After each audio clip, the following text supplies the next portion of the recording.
I want to welcome you to our meet and greet for the city manager candidates. My name is Sarah McKee. I'm the recruiter that the city's been working with to bring the candidates in.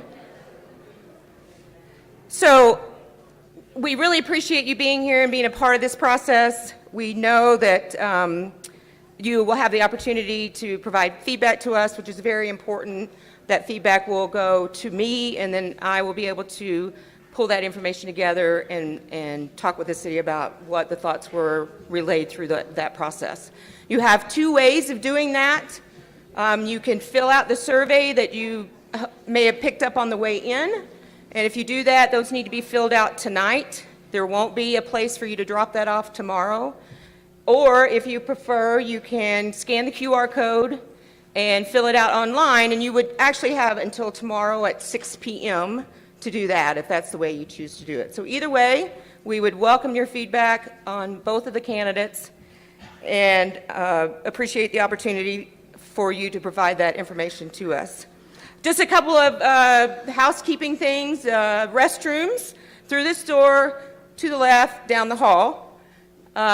Food over there, help yourself to that. And then we are streaming live on the city's channel. So if you, and my understanding is noises can sometimes throw things off with that. So if you have a cell phone and you could turn it to silent or mute or whichever, we'd appreciate that so it doesn't go off during the process. So what we're going to do tonight is each candidate is going to have about 10 minutes to introduce themselves to you, talk about why they're here, what their experiences are as a manager, why they're interested in coming to Loveland, and also talk about their perspective of what they've seen. And then I'm going to ask a couple of questions to them, ones that they have not seen, they are not prepared for. So we'll catch them on the cuff, if you will. And then after that, we will, the two tables with balloons on them, one candidate will be here and one candidate will be there. And we would encourage you then to go ask questions of them, or just perhaps if you just want to stand and listen to questions that are being asked. We just ask that you be respectful of everybody's time and allow people to ask questions and be able to, so that everybody can have a chance to ask questions of the candidates. And so one of the things that we're going to do is we'll end the program tonight at 8. So you'll have probably a little over an hour to be able to go to both of the tables and talk with both the candidates. Again, we would appreciate the feedback. Obviously, we provided bios to you. That information is there. There's also information that's online as well. And so, Julia, did I miss anything? Oh, okay. All right, so if so, we can come back to it, but for now, so first candidate, we go in alphabetical order, so there's no pick and choosing. We didn't draw straws or anything today. So first candidate is Robert Bob Cowell, and so he's going to introduce himself. Thank you very much, and good evening, and thank you all. I appreciate it, and I have to first apologize because when I was here three weeks ago, when I left, one of my parting gifts was COVID.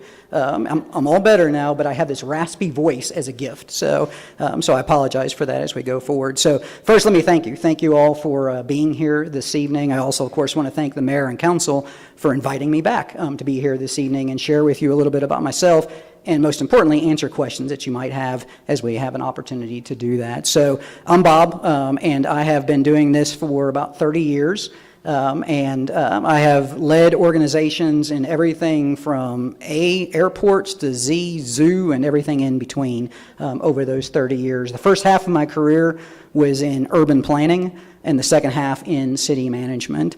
I am very much a mission-driven individual in that I genuinely believe that a well-planned, well-managed community is the best physical space for people to succeed to the best of their potential.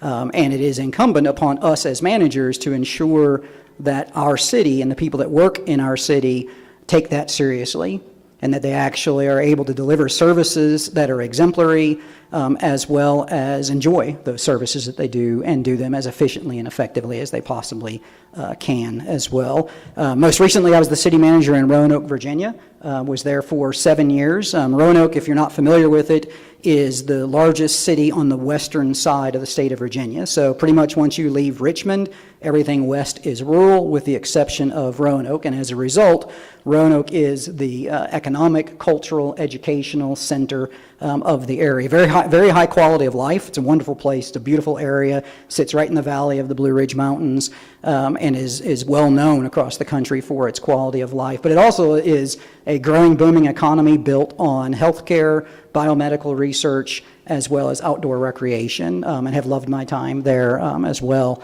Before Roanoke, I was in Amarillo, Texas. Amarillo, very similarly, although a larger, so Amarillo is about 200,000 folks, and it is sits out there in the panhandle of Texas all alone, and is the center of everything that is out there, really for not only the panhandle of Texas, but that part of New Mexico as well as a part of Oklahoma also in it. And we basically managed everything in that entire region. I was the deputy city manager there and briefly the interim city manager in Amarillo. Before that, I worked in a couple of places in the Midwest, and am originally from St. Louis. That's where my family is from. My wife's family is from North Carolina as well. And as far as credentials, I guess, I have a undergraduate degree from St. Louis University, a master's degree from the University of Tennessee. That's where I met my wife. And am a credentialed manager through ICMA, the International City County Managers Association, as well as a certified planner through the American Institute of Certified Planners, as well as an accredited member of the Congress for New Urbanism, which is an urban design kind of movement across the country associated with those. I also had the opportunity to be able to be an adjunct professor at Texas A&M University, where for a decade I taught aspiring planners how to do more than plan. My focus was on implementation. How do you actually take those ideas that are plans and actually turn them into action and moving forward, and was very honored to be able to do that for that period of time as well. I always like to end sort of my introduction of myself with the most important part of me, of what I am, and that is, as I mentioned, I have been blessed to be married to a wonderful woman for 30 years. And we share our life with 2 crazy rescue basset hounds, and I can tell you more about them once we get a chance to talk as well. As far as why Loveland, let me first say that Loveland is, no secret here, is a stunningly beautiful community. As I mentioned, I am in a beautiful part of the country, and I am only interested in being in parts that of our country that are just as beautiful, and certainly Loveland certainly checks all of those boxes. I am a hiker and a kayaker, and so the closer that hiking and kayaking is to where I live, the better. And so that is the way I disengage from what we do on a day-to-day basis as well. So that's one reason. The other reason is I have worked in communities like Loveland my entire 30-year career, and I believe that the skills and experience that I have gained through that time align very directly with both the opportunities and the challenges that exist within the community. And the third reason is, as I mentioned, I am mission-driven. I got into this business for a reason, and that's to make a difference in communities, make a difference in people's lives. And believe it or not, Loveland has some challenges, and I wouldn't be looking if it didn't have challenges. And so part of what attracted me are those challenges, and I'll be happy to talk with you all more about each of those as well. And then kind of as a bonus, I have a number of colleagues and friends and family that live in the area, live in Greeley, as well as Weld County, as well as Longmont, Boulder, Colorado Springs, and Adams County. So that's kind of an added bonus associated with it as well. Again, thank you all for being here. I look forward to an opportunity to talk with you more, answering questions that you might have as well, and just look forward to it as well. So thank you. All right, so our next candidate is Jim Thompson. Thank you. Good evening. And thank you for having me here this evening. It's a pleasure. Obviously, coming from Colorado, I enjoy the weather. I was here a couple weeks ago, actually, family vacation. We've done it for over 30 years in Loveland, Greeley, and Fort Collins. We have family in all 3 locations. And then Estes for a few days. So We truly enjoy the area.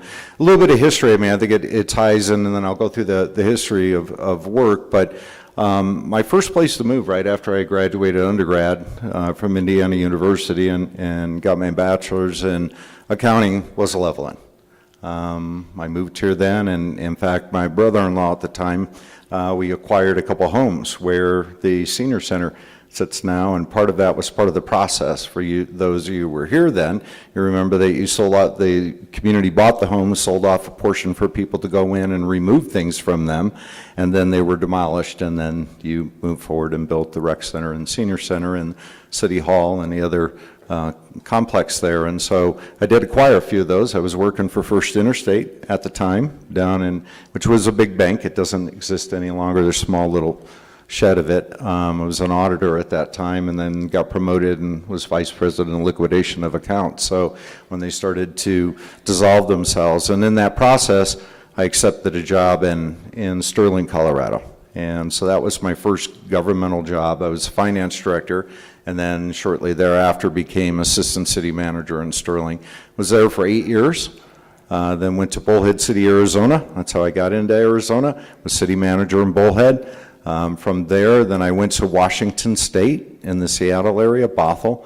So if you look up Bothell, it does have the University of Washington. That was brought in during my tenure there. And the expansion, we doubled the size of the city on purpose. We were in one county. We were split between 2 counties, 3 WashDOT districts, Washington Department of Transportation. So it was complex, and it was very challenging. And for me, I love those challenges. From there, I returned back to Arizona.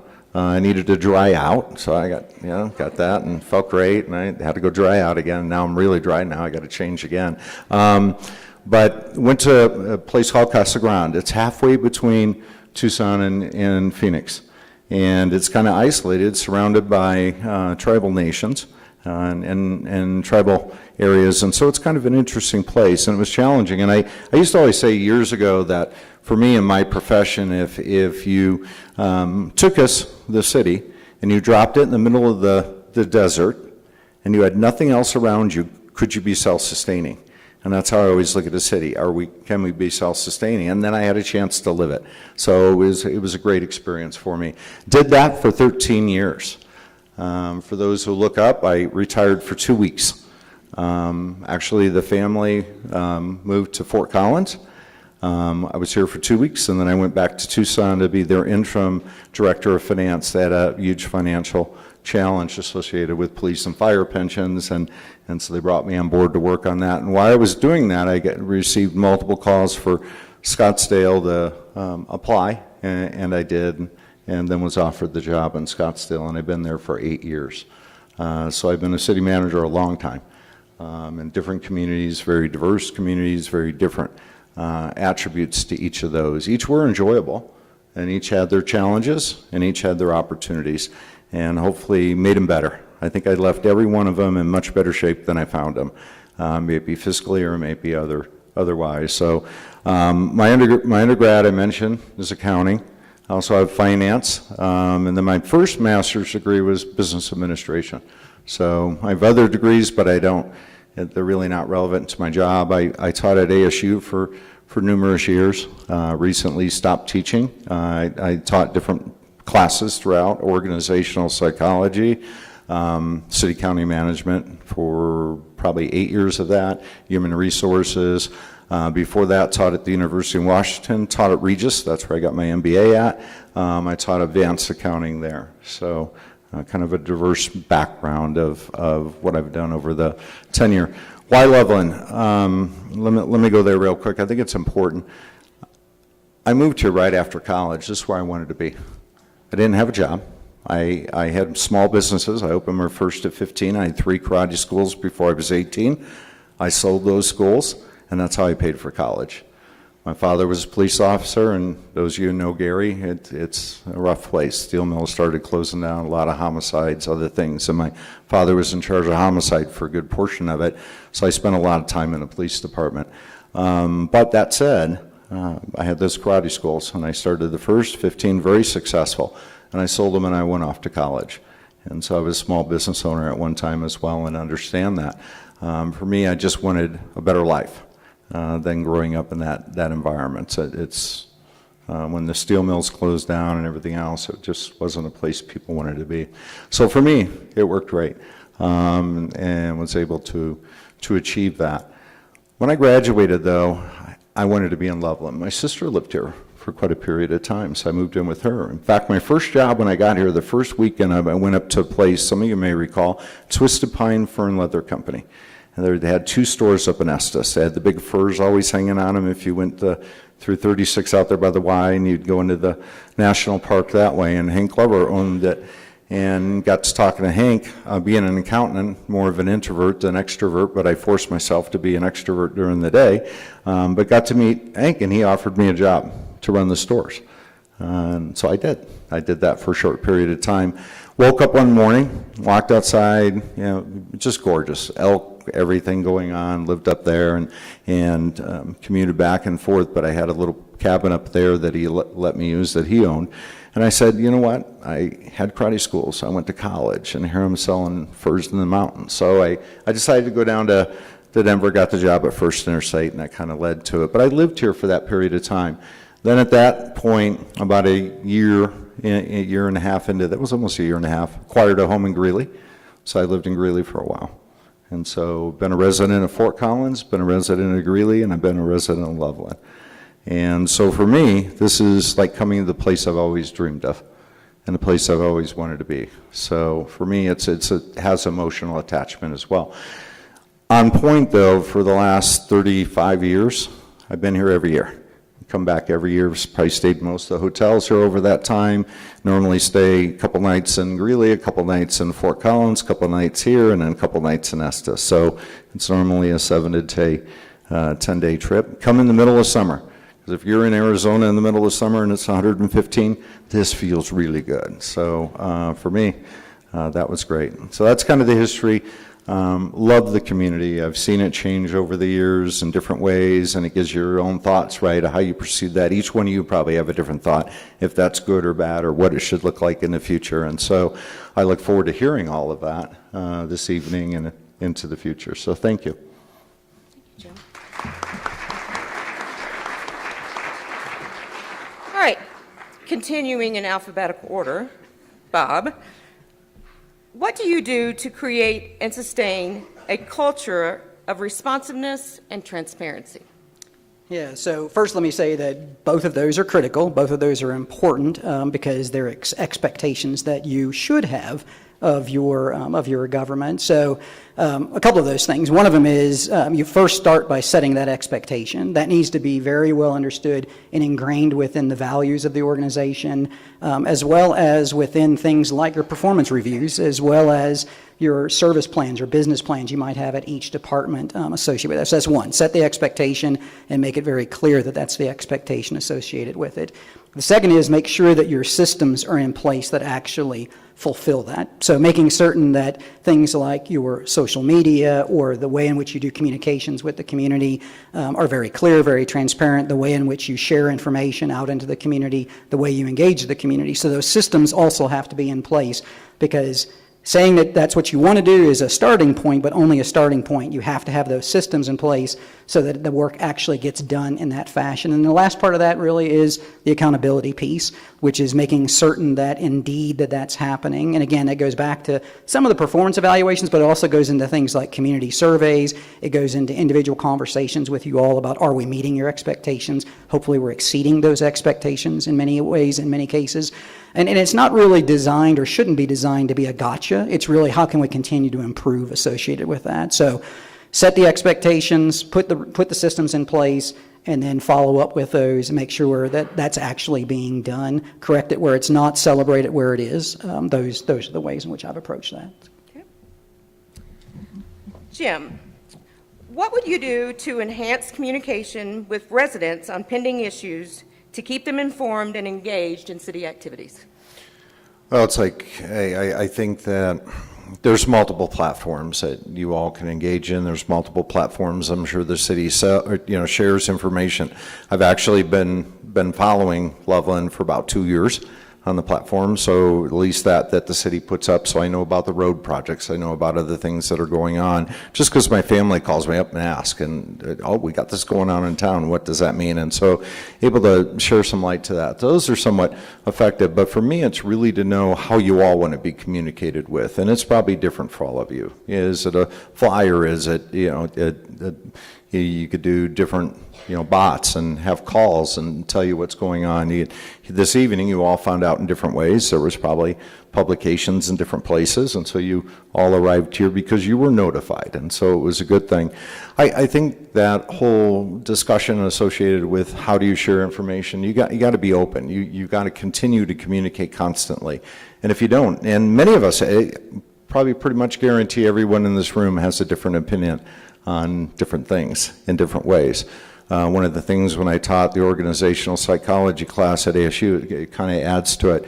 I'd walk in with my cup of coffee, because I tend to have coffee with me. I don't this evening, so I'm going to probably go through withdrawals here pretty soon. But I would go in, and I would kind of drop it on the table right when I walk in. I wait a few minutes, and I would ask the students, oh, God, what happened with my coffee? And I would have answers like, oh, it must have been hot, or you had a bad day, or you had a bad drive. And in a smaller class, in that class in particular, but every one of them had a different opinion. There was always a couple that weren't paying attention. They were in the back of the room Googling something. But for the most part, no one had the same answer. We were all there at the same time, same moment. So the same is with communication out to the community. There's not one specific way that works. You have to have many platforms. You have to do it many ways. Some of it's word of mouth. Some of it's getting out and talking to everyone, making yourself accessible and having those discussions, making the employees accessible and having those discussions.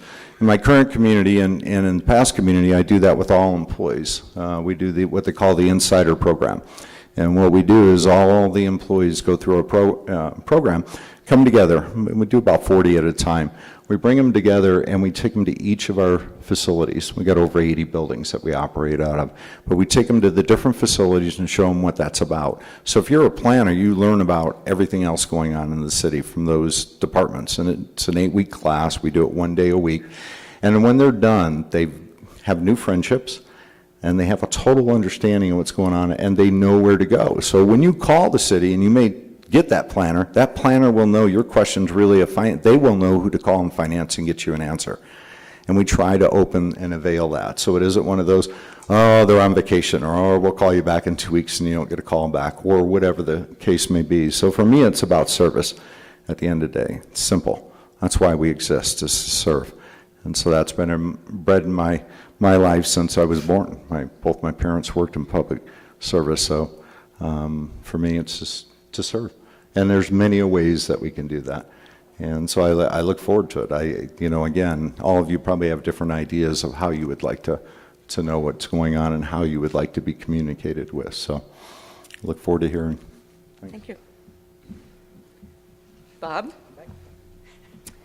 How are you involved in your current community, and how would you assure your community connection and commitment here in Loveland? Sure. So it's a great question that, by virtue of the role that we have, there's a lot of different things that we're involved in, but I think this question is trying to get at really what are those things that are kind of beyond the job. So on the job, one of the things that I was responsible for there in Virginia, we are very much oriented toward regional types of interactions with government. So things from economic development to water and wastewater to broadband to a whole host of other activities, tourism, marketing, all of those kinds of things are all done on the regional scale. And so I served on all of those boards and commissions, chaired some of those boards and commissions as well. And so all of those were kind of my day-to-day sort of work and how I was involved in the community and engaged with the community in that official fashion. Alongside that, I also was involved through our local United Way. So I still serve on the United Way board there as well. And I actually chair the finance committee and have for some time with them. I think I've been on there now 7 years on the board and chaired with that as well. Also active in our local church. The church that we belong to is in one of our more impoverished neighborhoods. And so there's a lot of activity associated with that as well. But probably the most important thing that any manager can do with that engagement is actually be in the community. And so there's two ways that I focus on doing that in Roanoke, and this was true when I was in other communities as well before it. One of those is, I mentioned that I'm a hiker, I'm also a walker.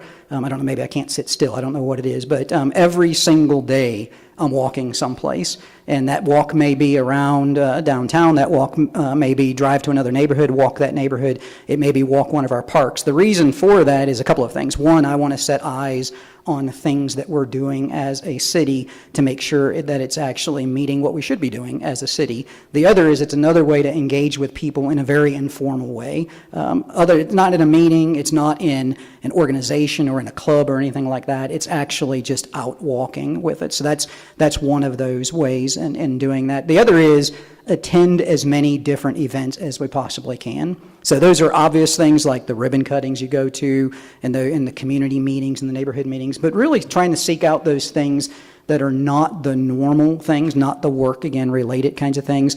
Those mean go to the farmer's market and talk with folks there. Those mean go to, the sidewalk chalk art festival that you're having and go to those. Go to the murals as they're being unveiled in the community. Because again, it's another way in which to engage and interact with the community. They need to see the manager out in the community. They need to know that the manager is more than just a job, that this is actually something that they're genuinely committed to. Again, I do this to make a difference, and making a difference requires me to be out in the community and engage with folks and know the community, know what it is the community is hoping for and aspiring for, and what they don't like, because that's also important to know as we work our way through that. So those are some of the ways in which I've done that.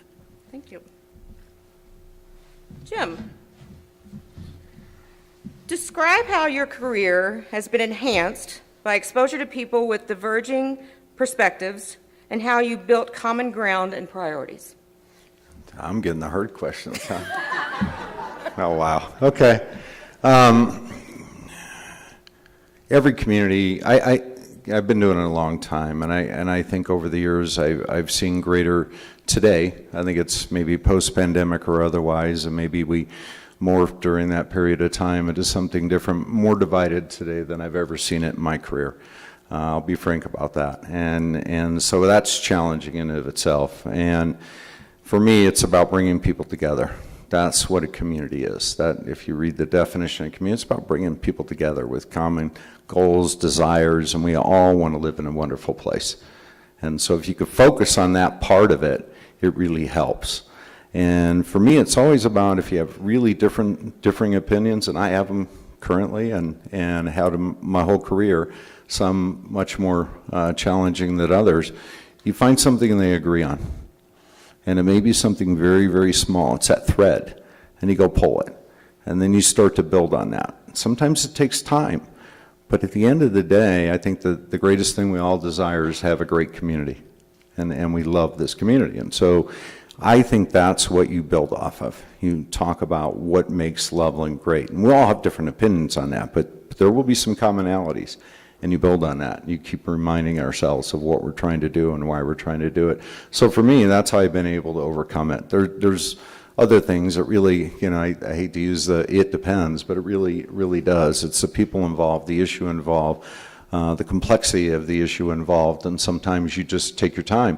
Everybody, I think more so today than I've seen in the past as well, it's instant gratification. We want it now, and we want it for me. And that's not always good.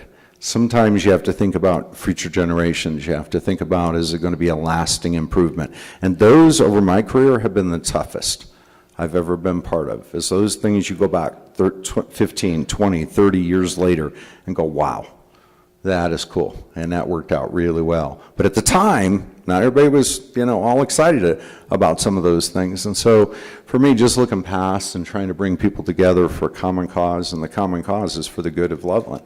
And so again, that helps. And if you start with that basis, it's easier to work with those differences that exist. But it's complex. It's not simple. And some of you in this room know that. And I've watched enough meetings of what goes on in Loveland and enough council meetings and others, and know that there are some of that divide that exists, but it exists everywhere. And it's just, what do you do with it to make it better? What do you do to look at the opportunities rather than always being on the negative side? Why don't we be positive? Don't we love the community? Don't we want to make a difference rather than always being negative? And that's hard, and I get that. But for me, that's what it's about. You get up every morning and you go make positive differences for others. So, thanks. Thanks, Jim. All right, Bob, I'm sending you over there. Jim, back there. As a reminder, surveys.